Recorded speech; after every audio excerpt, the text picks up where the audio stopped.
Brent's on here? Brent? Yeah. Oh, there he is. Cool. Hey, Brent, is Vin Diesel here yet? Vin Diesel, is he here yet? Okay, cool. Just making sure. I sent out an invite for him. But I'd like to talk to you guys about the news for a bit. Some local news. Anybody hear about the horse raping epidemic in Suffolk? Yeah, it's kind of fucked up. I mean, only 2 horses have been raped so far, and it's been over 2 years, but certain things, if they happen more than once, it's an epidemic. And I think horse fucking qualifies as one of those.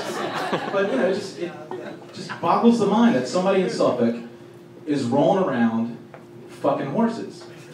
Only 2, but still. I mean, you know, let's start off with this, that's nasty. But the other part of that is it's fucking dangerous.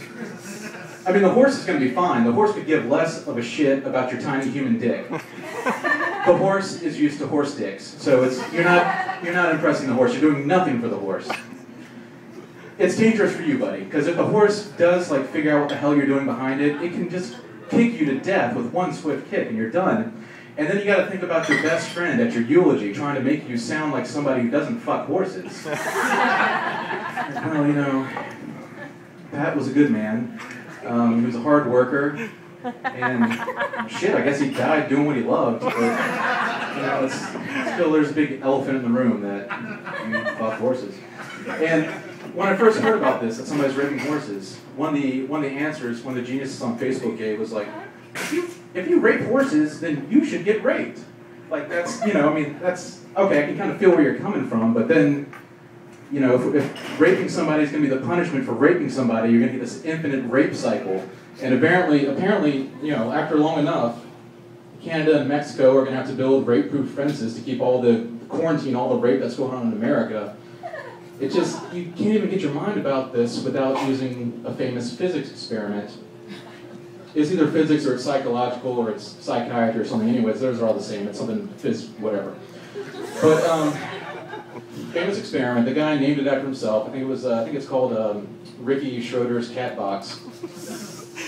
And what Ricky Schroeder did was he took an imaginary cat and he put it in an imaginary box, and then he put an imaginary radioactive isotope inside the box.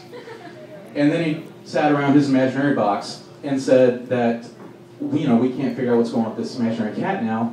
So long as the box is closed, the imaginary cat is both alive and dead. And he got famous off of that.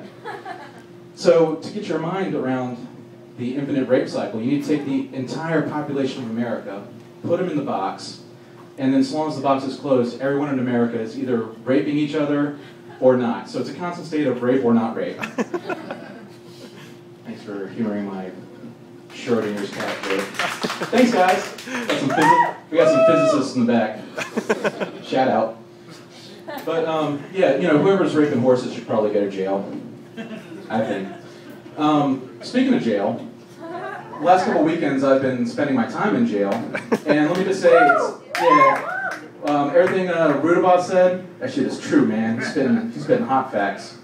But, you know, it sucks, but it's cool. Last weekend I got my jail nickname, which I was kind of impressed with, because not everybody gets a nickname in jail. It's kind of only the special people. My jail nickname is Quiet Time, because I'm not saying shit to anybody over there. I just want to get the hell out. We had Quiet Time, we had Sleepy Time. I think the 2 of us were named after like herbal teas or something. The worst guy was 3-Minute Mike.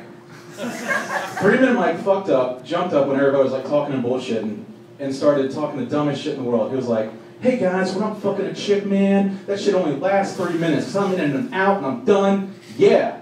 And everyone's like, what the fuck, man? You just gonna admit that to everybody? That's kind of embarrassing for you.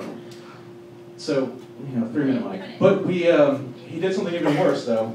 He was talking about how he could be a famous rapper and everything he does comes off the top of his head, and he just likes to freestyle. So people were like, all right, man, go ahead and freestyle for us. He's like, all right, drop a hard beat. They're like, he's like, not that hard. And he started spitting some bullshit. He's like, you know, blah, blah, blah, blah, blah, blah, something with a gun. And then he said the most amazing line, which was, and I go around kicking little kids in the dick. The shit. I really hope he does get signed, though, just so I can be like bumping the hardcore rap station one day and hear, all right, here comes that new club bang of the hottest shit on the street. It's from 3-Minute Mike. It's called I Kick Little Kids in the Dick. I would like to hear that one day. Anyways, thank you guys. Have a good night. We'll